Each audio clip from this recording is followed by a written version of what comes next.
Today I'm gonna share with you how I try to integrate bread baking in my everyday life since I'm super busy mom of four and also I'm full day working UX UI designer. So definitely I don't have free time for something that doesn't make sense for me and my family. So bread baking, as I mentioned earlier, is something that really super special and something that make my family healthier, happier. I really believe in it. So I really was ready to spend my efforts and my time on doing this. And actually right now is the moment when it doesn't bring any inconvenience in my everyday routine.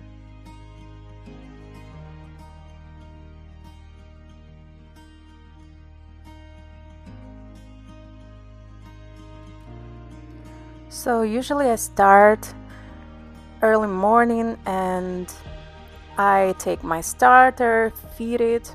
Usually I store it in refrigerator and it's always ready to work. So I can actually do this from evening and I feed it before night. So that means that I can make my bread starting from the morning of next day.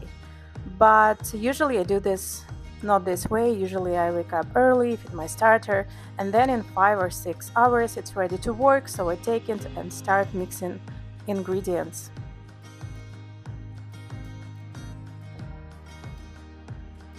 So everything you need for bread is just water, flour, and starter. So that's really easy, and you don't need any additional ingredients like sugar or honey. I'm not using it anymore.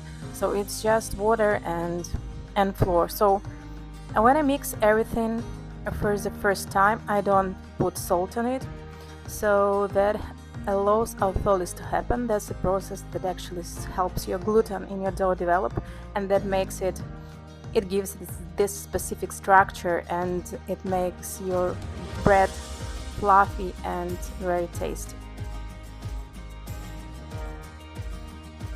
So when I mix in the dough, for the first period it's just water, starter, and flour, and only in 30 or 40 minutes I'm adding salt on it, just maybe 20 grams of water, and mixing it again. And after that, in half an hour, I'm starting doing my stretch and folds. What you see right now, so this just this moment, you just take the dough, stretching it, and it's not so sticky anymore because after the first stage it might be really sticky, but that's fine because the more you do working, it's the more you start to working, actually the less it's sticky. So usually I try to do at least 4 stretch and folds, each one after half an hour. But that actually depends on your schedule or on your room temperature. So if it's colder, it might require more stretch and folds or more time for it. But anyway, you should optimize it regarding your day, your needs, your time that's available. So usually it's 4 times for me, and after I just leave it for 3 hours or 2 hours, depending on again room temperature, and it's actually ready for the first shaping. So what I'm trying to say here is you can always build this process and integrate it into your working day, even if it's super busy. And in general, it requires just maybe 2 or 3 minutes in 1 hour to, let's say, 2 minutes per hour for 6 hours. It's approximately 12 minutes, but that's honestly it's not a long story. And I mean, even if you're working especially from home, usually you spend much more time on, I don't know, coffee drinking, but you can spend this time on something really special and something super beneficial for you and your family.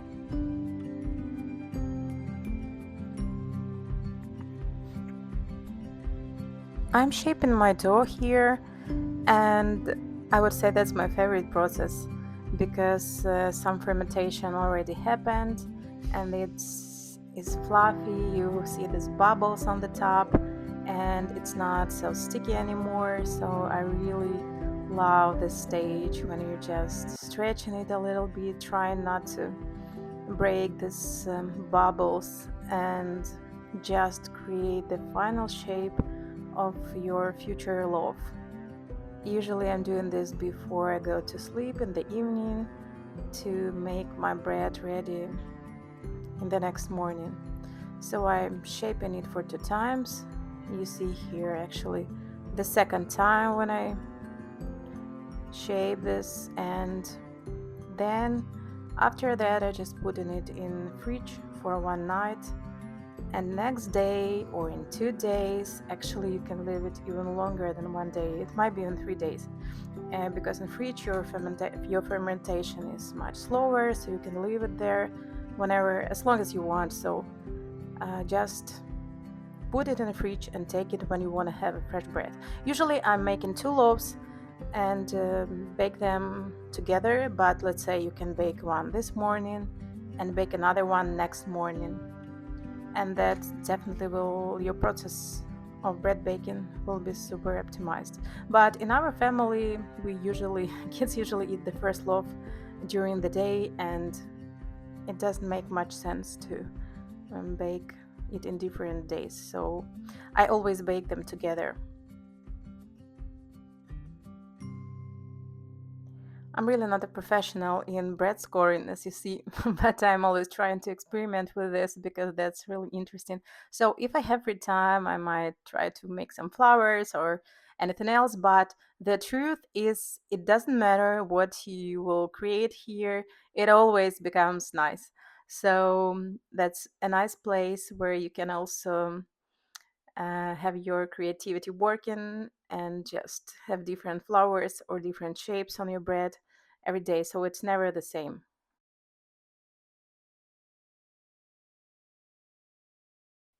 I'm baking my bread, I guess, for years, and I had different recipes, but that's something I don't want to stop, never, and that's something I would never regret that I started. And I really want to encourage you to do this, at least to start. And even if you're not succeed at the beginning, what actually happened to me, just you should not stop, because believe me, you'll be super proud of yourself one day when you just open your oven, got your first loaf, and it will be exactly what you expected it to be. So please just start and don't be afraid of these things, because that's not so difficult as you think. Because if you read or look at it, you think that it's a lot of efforts, it's a long process, you have a lot of stages, but it's actually not. If it's correctly integrated in your everyday lives, that's something that just switch your attention and brings a little pleasure in your life. Thank you for watching my videos. Please subscribe and stay with me at my next videos.